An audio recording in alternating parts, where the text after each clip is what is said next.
Pour les journaux de la foire, on a invité Juliette. Elle va venir nous rejoindre.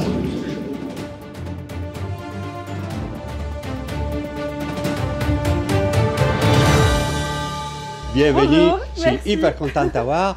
Raconte-nous ton parcours. Déjà, comment tu es arrivé dans ces merveilleux métiers D'antiquaire. d'antiquaire, merci. À la base, je ne suis pas du tout dans le milieu de l'art et j'ai une licence de psychologie. J'ai des amis commissaires-priseurs à Drouot qui m'ont gentiment invité dans leur étude pendant le confinement pour les aider à faire des fiches d'objets, faire des recherches, voir un peu les objets, etc. Et ça m'a plu tout de suite. Je suis tombée amoureuse des objets d'art, du mobilier 18e surtout. Le premier livre que j'ai ouvert chez eux, c'était les ébénistes du 18e siècle. Et là, je me suis plongée dans l'énorme bouquin et je suis tombée amoureuse de toute l'expertise en fait et de toute l'histoire des styles du mobilier. Et je me suis renseignée sur les métiers du marché de l'art que je ne connaissais que très peu finalement. Donc je suis rentrée à l'IESA, donc à Paris, en master commercialisation et diffusion des œuvres d'art en art ancien. Et je suis rentrée en alternance chez Christophe Lachaud, antiquaire, avec qui je travaille aujourd'hui depuis 3 ans du coup. Voilà, ton parcours est lancé. Mon parcours est en pleine évolution. Ouais. En fin de compte, tes études de psychologie sont toujours utiles parce que tu dois aussi analyser des objets. Exactement. Non, c'est un métier qui mêle en fait l'histoire, les objets et aussi les sociétés, donc les personnes. Et aujourd'hui, ce métier, on est beaucoup en relation avec les clients, les autres marchands. Et donc la psychologie me sert tous les jours, évidemment. Et même pour tout ce qui est la publicité, toute la psychologie sociale, etc. Ça sert beaucoup aussi. Comment t'es arrivé à Chatou? Chatou, je n'étais jamais venue. Jamais, c'est la première fois que je viens à Chatou en tant qu'exposante et en tant que visiteur aussi. Et j'ai entendu parler parce que j'ai fait un autre salon et on m'a beaucoup parlé de la foire de Chatou, que je connaissais déjà un peu de nom. Et donc Christophe Lachaud avait fait des foires et des salons avant, n'avait jamais fait Chatou en revanche. Et puis dans un élan de dynamisme dont j'avais énormément besoin, je lui ai dit faisons Chatou. Et c'est comme ça que je suis là. Et en plus, vous avez des pièces vraiment très on essaye. Fascinantes. Oui, on essaye justement, on essaye, ouais.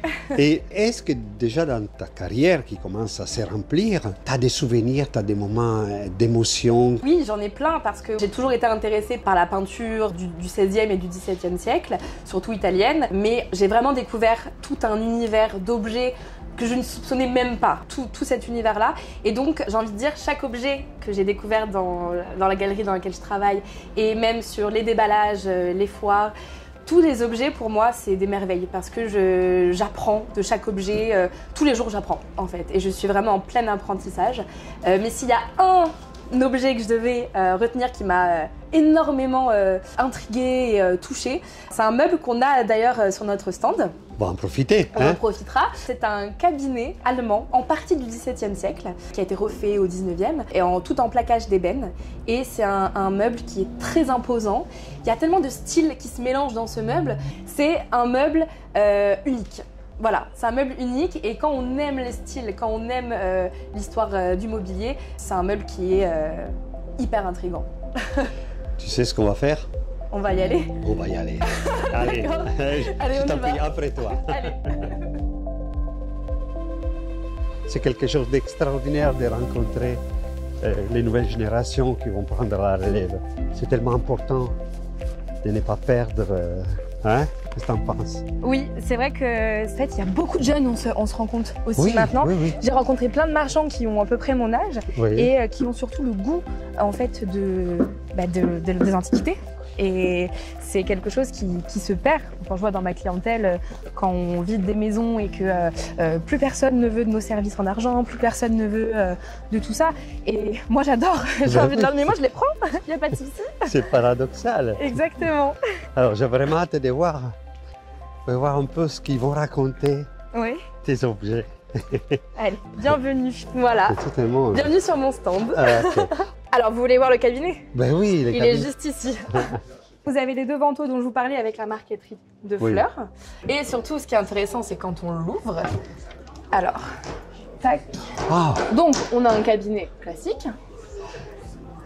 Et donc, toute cette partie-là, en fait, a été refaite au 19e. Oui. On le voit avec les tiroirs, etc. Et là, le trésor. Le théâtre qui est entièrement 17e siècle. Ah ben oui, Voilà. je comprends l'émotion, c'est spectaculaire. C'est spectaculaire.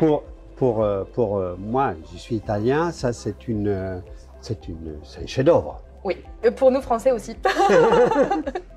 Et tu m'as dit que ses origines sont allemandes. On pense, oui, on l'a fait expertiser par un expert.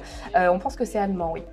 Oh là là, c'est magnifique. Vraiment, ah oui, c'est vraiment magnifique. Et pour la petite anecdote, ce meuble a été loué pour le film Le Comte de Monte Cristo. La production est tombée folle amoureuse de ce meuble. Comprends, ouais. Et il apparaît dans une des scènes, voilà. Ah, voilà. Mais fermé, mais ouais, Bah, c'est oui. dommage. Mais voilà, donc ce meuble est une star.